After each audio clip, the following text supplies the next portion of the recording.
Cette semaine, j'ai décidé que je n'étais plus la dirigeante de mon entreprise, mais bien uniquement l'employée. À l'occasion de la semaine de relâche, j'ai voulu faire un test un peu différent et à ce moment-ci, j'ai décidé d'être uniquement l'employée de ma propre entreprise. J'avais donc plus le droit de décider, j'avais plus le droit d'improviser, uniquement d'appliquer ce qui est déjà opérationnel dans mon entreprise pour une semaine complète.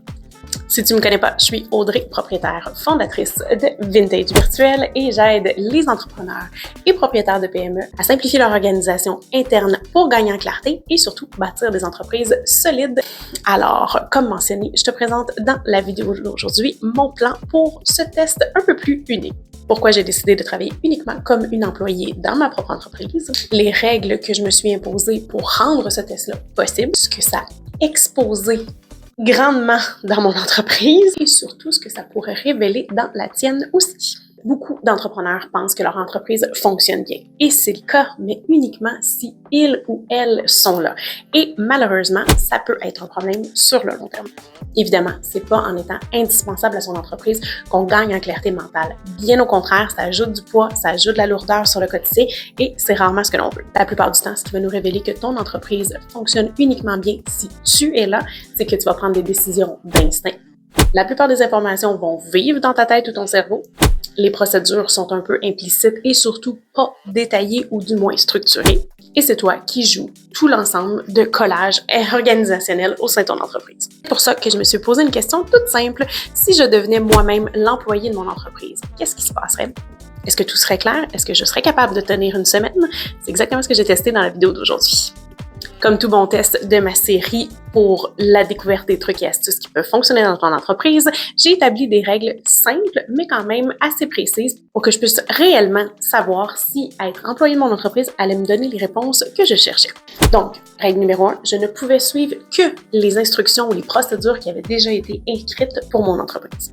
Évidemment, je ne pouvais pas improviser ou prendre une décision beaucoup plus large que le rôle dans lequel j'occupais. J'ai même évité d'essayer de fonctionner à la mémoire. Donc, si j'avais pas déjà une procédure écrite, j'essayais de retirer la tâche pour que je puisse évidemment me concentrer sur celle qui était déjà bien établie. Tout simplement, je devais exécuter et malheureusement pas décider pour une semaine complète. Évidemment, une des premières choses qui m'a sauté au visage lorsque j'ai commencé à travailler ma semaine, c'est tout ce qui était autour des procédures qui étaient bel et bien établies. Évidemment, ça fonctionnait bien. Je n'avais pas d'embûches. Je pouvais travailler presque normalement, même si j'essayais de garder en tête un rôle différent.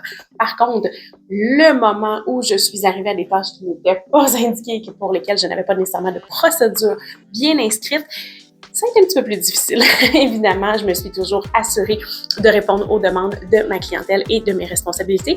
Par contre, j'ai pu tout de suite, et ça a été mon premier réflexe, et c'est celui que je te conseille si tu décides de faire le test toi aussi, d'être employé pendant une semaine de ton entreprise, noter tous les endroits où les procédures n'étaient pas présentes. Donc, ça a été assez rapide pour moi. Dès le deuxième jour, j'ai tout de suite vu ce qui était pas déjà établi parce que, évidemment, la structure de début de semaine est pour moi le tremplin. C'est quelque chose qui me tient grandement à cœur. Donc, j'avais déjà pas mal fait le tour des procédures pour le travail. Mais, à partir du mardi où je me teinte un petit peu plus des besoins, où je laisse aller un petit peu plus ma semaine, ça a changé complètement.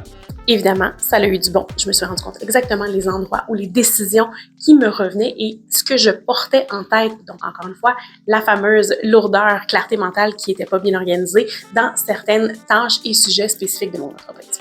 Évidemment, au-delà de tout ça, après une ou deux journées où j'ai réalisé quelques endroits plus inconfortables, où je voyais que ma procédure n'était pas aussi claire, évidemment, j'ai trouvé des trucs et astuces, comme je mentionnais, pour pouvoir avancer et m'assurer de répondre aux besoins de ma clientèle. Mais par contre, ce qui a été vraiment inconfortable pour moi, c'est de voir que justement, à quel point une grande partie de mon entreprise résidait dans ma tête.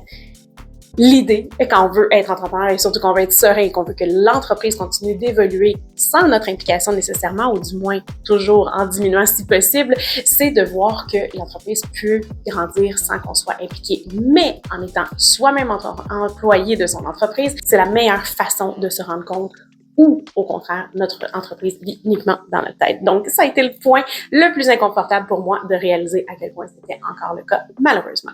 Évidemment, c'est là que la fatigue décisionnelle se crée et pour lequel on crée aussi des moments où on n'est pas capable de diviser nos rôles. Donc, si, un peu comme moi, tu as parfois la difficulté à sortir de tes opérations et à devenir vraiment la dirigeante de ton entreprise, c'est probablement que tout vit dans ta tête. Donc, tu dois être un peu employée et un peu dirigeante à la fois. Et malheureusement, la clarté mentale prend le bord et c'est comme ça que tu peux pas nécessairement continuer de faire évoluer ton entreprise de la façon dont probablement tu le souhaites. C'est à ce niveau-là dans la semaine que j'ai réalisé 3 questions importantes dont probablement pas la plupart des entrepreneurs se posent assez régulièrement. La première question, si tu quittes ton entreprise pendant 2 semaines, est-ce que tout va continuer normalement? Oui, je le sais, ça fait mal parce que j'avoue que c'est une des premières questions qui m'est venue à l'esprit et malheureusement, je dois dire que c'était pas le cas lors de mon test. La deuxième question qui est tout aussi importante, si tu embauches ou si tu as recours à des services de sous-traitance pour te soutenir dans ton entreprise, est-ce que la personne pourrait débuter demain matin et commencer clairement et efficacement? Je sais que ça fait mal.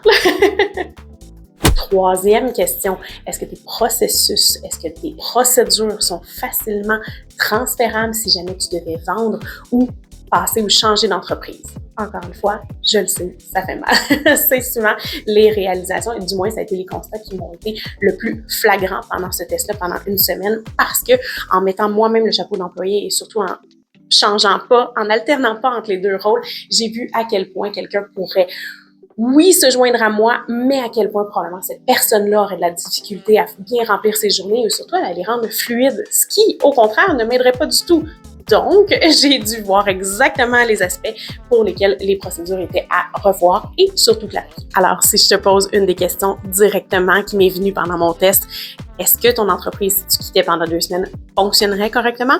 Sinon, dans les commentaires, je serais très curieuse de te lire. Évidemment, ce test-là que j'ai fait pendant une semaine n'est pas nécessairement spectaculaire. C'est pas quelque chose de complètement farfelu. C'est plutôt un test, un truc astuce qui nous permet une lecture que malheureusement, on ne se permet pas trop souvent et qui pourtant nous donne des informations qui sont extrêmement précieuses.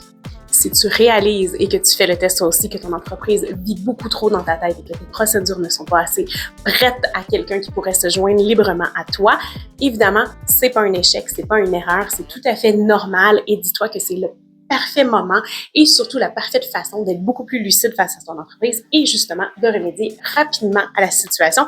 Et je suis certaine que tu vas, tout comme moi, apprécier maintenant tes procédures et surtout la paix d'esprit que ça va t'apporter.